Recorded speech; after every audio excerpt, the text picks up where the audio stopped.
जय श्री राम, जय श्री श्याम, जय जय श्री राधे, जय जय श्री सीताराम। एक बार आपका फिर से स्वागत है हमारे चैनल पर।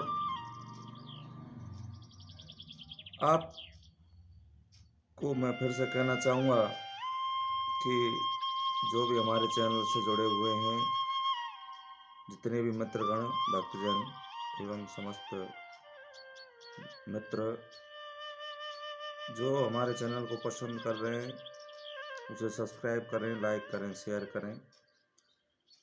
फिर आज मैं बात करता हूँ, पिछली बार हमने रामचरितमानस प्रारंभ किया था, तो उसमें श्री गणेश वंदना से हमने स्टार्टिंग की थी। अब जहाँ से हमने छोड़ा था, आज हम वहीं से प्रारंभ कर रहे हैं। तो आप सभी भक्तजनों से निवेदन है कि जैसा भी आपको लगे, आप कमेंट के माध्यम से हमें बता सकते हैं। तो हम श्री रामचरितमानस का पाठ आगे प्रारंभ कर रहे हैं। तो जैसे कि मैंने बताया था कि श्री राम जी की जहाँ भी चर्चा होती है, वहाँ पहले हनुमान जी को स्मरण किया जाता है। तो हनुमान जी का आह्वान करते हैं वही चौपाई से। तुलसी कृत रामायण में कथा कहूँ अनुसार, आसन लीजे प्रेम से आइए पवन कुमार। श्री हनुमान जी महाराज की जय। अब हम प्रारंभ करते हैं कि हमने बताया था पिछली वीडियो में कि केवल कथा मात्र से गूंगा भी बोलने लगता है, भगवान राम का भजन करने से, कथा सुनने से। और लंगड़ा भी पैदल चलने लगता है, पहाड़ चढ़ सकता है। इतनी भगवान के भजन में ताकत है, इसलिए भगवान का भजन करें, प्रभु से ध्यान लगाएं। तो हम आगे प्रारंभ करते हैं चौपाई से। गुरुपद राजे मृदु मंजुल अंजन, नयन अमेय द्रग दोष विभंजन। तेहि कर विमल विवेक विलोचन, बरनउ राम चरित भव मोचन। श्री गुरु महाराज के चरणों की रज कोमल और सुंदर, नयन अमृत अंजन है, जो नेत्रों के दोषों का नाश करने वाले हैं।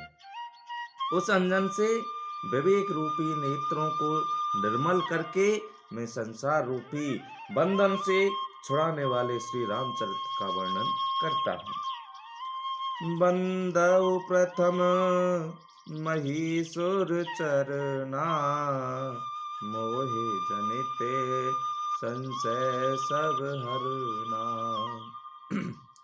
सुजन समाज सकल गुण खानी, करहु प्रणाम सप्रेम सुवानी।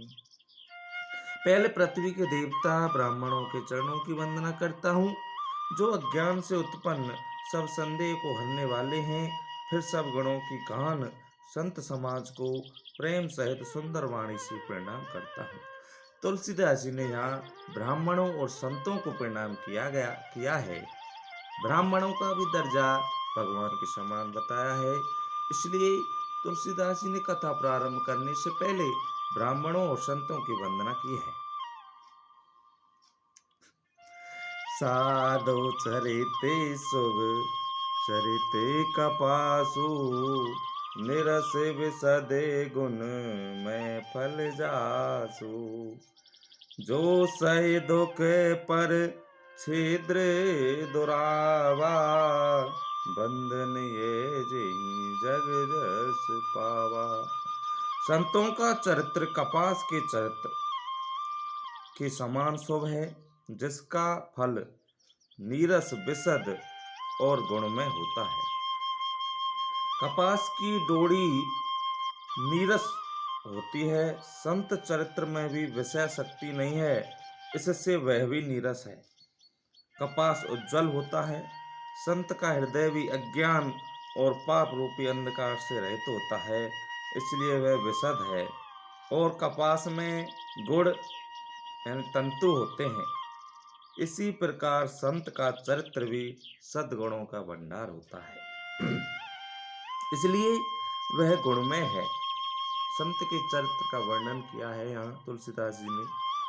कपास के समान संत का चरित्र बताया है। जैसे कपास का धागा सुई के लिए किए हुए छेद को अपना तन देकर ढक देता है, अथवा कपास जैसे लोढ़े जाने, काते जाने और बुने जाने का कष्ट सहकर भी वस्त्र के रूप में परिणत होकर दूसरों के गोपनीय स्तनों को ढकता है। कपास से ही बनते हैं सभी वस्त्र। उसी प्रकार संत स्वयं दुख सहकर दूसरों के छिद्रों यानी दोषों को ढकता है, जिसके कारण उसने जगत में वंदनीय यश प्राप्त किया है। लेकिन संत की बहुत महिमा है। मुद मंगल में संत समाजो, जो जग जंगम तीरथ राजो। राम भक्ति जहाँ सुर सर धारा, सरसई ब्रह्म विचार प्रचारा।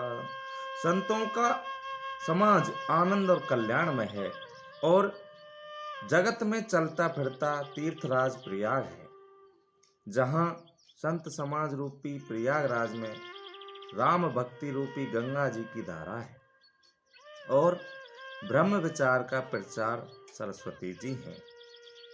संतों का संग करने से भगवान की कथाएं सुनने को मिलती हैं, इसलिए संतों का संग करना चाहिए। बेदन सेद में कलमल हरणी, करम कथा रविनंदन बरनी। हरि हर कथा विराजत बेनी, सुनत सकल मुद मंगल देनी। विधि और निषेध यानी यह करो और यह ना करो रूपी कर्मों की कथा कलयुग के पापों को हरने वाली सूर्य तनया यमुना जी हैं और भगवान विष्णु और शंकर जी की कथाएं त्रिवेणी रूप से सुशोभित हैं, जो सुनते ही सब आनंद और कल्याणों की देने वाली हैं। बट विश्वास अचल निज धर्मा, तीरथ राज समाज सुकर्मा। सब ही सुलभ सब दिन सब देशा, सेवत सादर समन कलेसा। उस संत समाज रूपी प्रयागराज में अपने धर्मों में जो अटल विश्वास है वह अक्षय वट है और शुभ कर्म ही उस तीर्थ राज का समाज यानी परकर है। वह संत समाज रूपी प्रयागराज सब देशों में सब समय सभी को सहज ही प्राप्त हो सकता है और आदर पूर्वक सेवन करने से क्लेशों को नष्ट करने वाला है। संत की महिमा भक्तों प्रयागराज के समान बताई है। जिस तरह प्रयागराज में नहाने से सभी पापों को कष्टों को मिटा सकते हैं, उसी प्रकार संतों का संग करने से अपने पापों कष्टों को मिटा सकते हैं। इसलिए संतों का संग करें, भगवान रूपी भगवान की कथाएं हैं उनका श्रवण करें।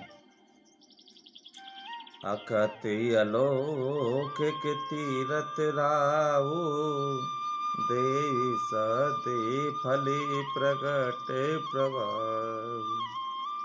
वह तीर्थराज अलौकिक और अकथनीय है एवं तत्काल फल देने वाला है, उसका प्रभाव प्रत्यक्ष है। सुन समझई जन मुदित मन, मंजयति अनुराग। लयहि चार फल अक्षत, तन साधु समाज प्रयाग। लखन सिय राम, जय जय राम मेरे प्रभु राम, जय जय राम। जो मनुष्य इस संत समाज रूपी तीर्थराज का प्रभाव प्रसन्न मन से सुनते और समझते हैं और फिर अत्यंत प्रेम पूर्वक इसमें गोते लगाते हैं, वे इस शरीर के रहते ही धर्म अर्थ काम मोक्ष चारों फल पा जाते हैं। संतों की बहुत महिमा बताई है तुलसीदास जी ने, इसलिए संतों के संग करने से जो शरीर में धर्म अर्थ काम मोक्ष इनका फल पा जाते हैं संतों के संग से। इसलिए संतों का संग करें, भगवान की कथाओं का श्रवण करें और भगवान को प्राप्त करें। जय जय श्री राधे, जय जय श्री श्याम। हमारे चैनल को सब्सक्राइब करें, शेयर करें, लाइक करें और उसी प्रकार हमें पसंद करते रहें और आगे हमें उत्साहित करते रहें, क्योंकि आपके एक कमेंट मात्र से, आपके एक सब्सक्राइब से हमें बहुत ही मनोबल मिलता है। इसलिए आपसे निवेदन है कि हमारे चैनल को सब्सक्राइब करें और जो भी आपके मन में इच्छा हो उसे कमेंट के माध्यम से हमें बता सकते हैं। जय जय श्री राधे, जय जय श्री राम, जय श्री राम।